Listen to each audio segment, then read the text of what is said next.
So, ito yung pagkuha ng logarithm gamit yung logarithmic table with values greater than 1.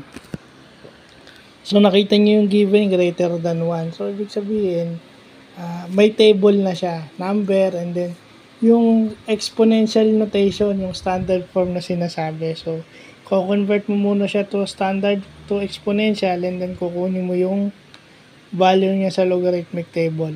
Well, pag addition, multiplication.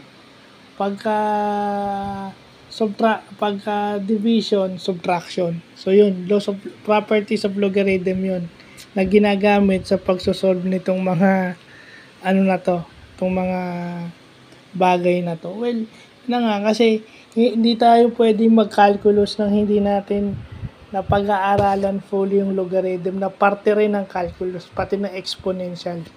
Magkakapatid yan calculus, differential and integral, and then itong logarithm tsaka exponential, magkakaano yan kumbaga magkakamag-anak yan.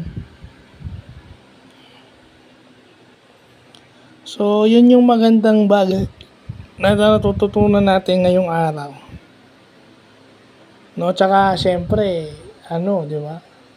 Maganda rin na habang tumatanda tayo, sa June, a year older na naman ako. So, habang tumatanda, hindi tayo pumupurol.